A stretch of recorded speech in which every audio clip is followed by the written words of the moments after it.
안녕하세요, 미술남입니다. 오늘 우리가 살펴볼 작품은 근대 스페인의 대표적인 화가 프란시스 고야의 작품 1808년 5월 3일입니다.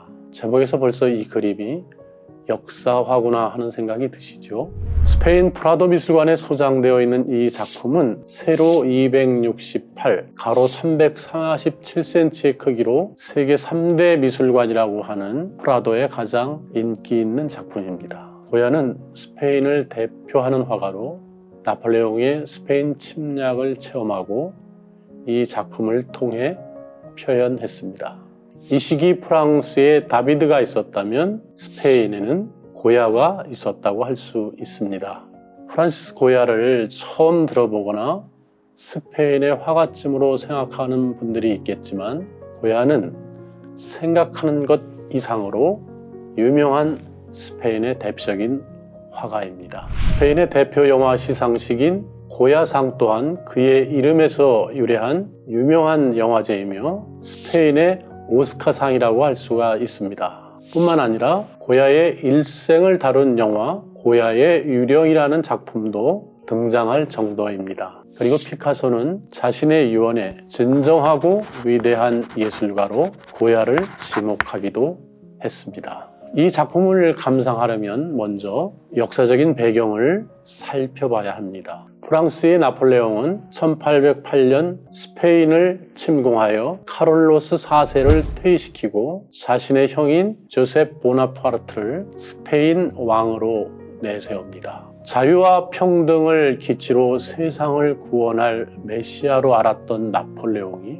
황제로 변절하고 이 스페인을 식민지로 만들려 하자 분노한 스페인의 민중들이 마드리드에서 항거하기 시작했고 오늘의 주인공 고야도 그 중에 한 사람이었습니다. 1808년 5월 1일 마드리드를 점거한 프랑스 군대는 전통적인 제국의 통치 방식, 즉 왕자와 왕족들을 인질로 데려갑니다. 이 상황을 목격한 마드리드의 시민들이 격렬한 저항을 하게 되고 시가지 곳곳에서 기습적인 게릴라전을 펼치게 됩니다. 오늘날 저희들이 언론 매체에서 흔히 볼 수 있는 게릴라라고 하는 용어가 이때 비롯되었습니다. 프랑스 군대는 맘루크라고 하는 이집트 용병을 고용해서 저항하는 시민들을 잔인하게 진압하죠. 그 진압하는 과정에서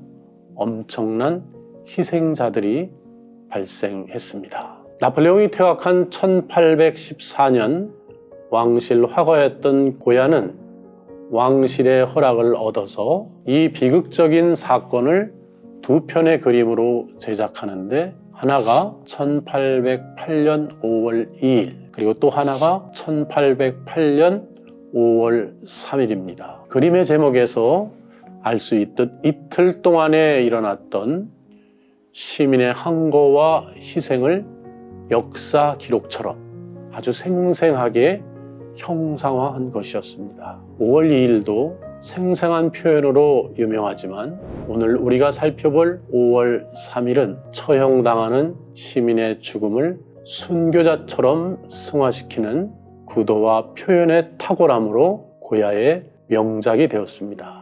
그림을 자세히 살펴보면 왼쪽에 흰 옷을 입고 양팔을 벌린 채 처형당하는 인물이 보입니다. 자세히 보면 손바닥에 예수처럼 못자국이 묘사되어 있는데 마치 십자가에 못 박힌 예수의 모습이 연상됩니다. 처형을 담당하는 군인들의 앞에 빛을 밝히는 등을 설치하고 처형자와 처형을 기다리는 사람들을 환하게 비추며 그 모습을 강조하고 있습니다. 상단부에는 검은 배경을 진하게 들이우며 불의의 세상에 항거하는 순교자의 이미지를 표현하려고 했습니다. 좌측 하단부를 보시면 처형당한 시체와 붉은 핏자국을 통해 그림의 극적인 효과를 노리고 있습니다.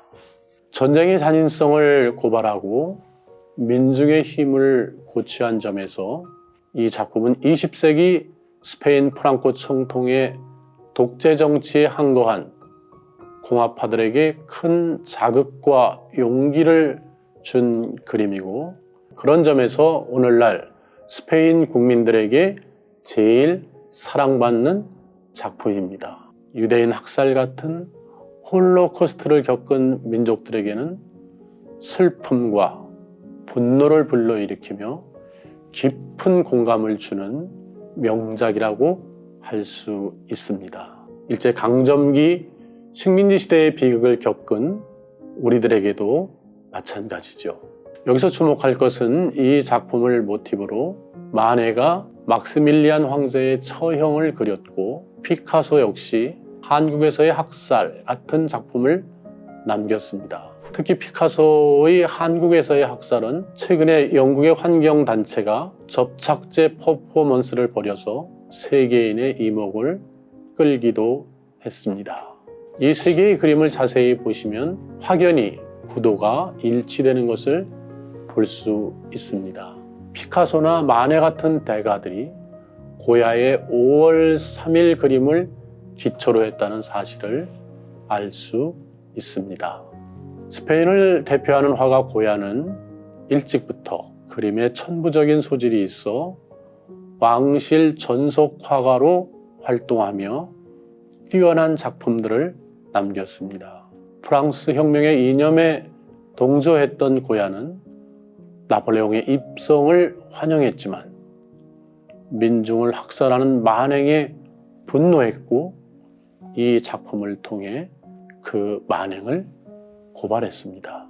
말년에 고야는 마드리드 외곽의 귀머거리의 집이라는 자택을 큰 돈을 들여 매입하는데요. 이는 집주인이 청각장애를 앓고 있어 붙여진 이름이라고 하는데, 신기하게도 고야 역시 말년에 청각장애를 앓고 있었습니다.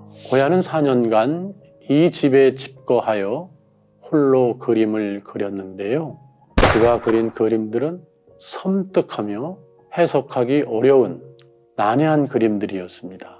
하지만 전문가들은 오늘날 현대 추상화의 효시라는 해석을 내놓기도 하고 있습니다. 운명은 아첨하는 자에게 잔인하다. 우리가 오르는 것은 단지 떨어지기 위한 것일 뿐이다. 고야가 말년에 남긴 말인데요. 나폴레옹의 운명을 말한 건 아닐까요?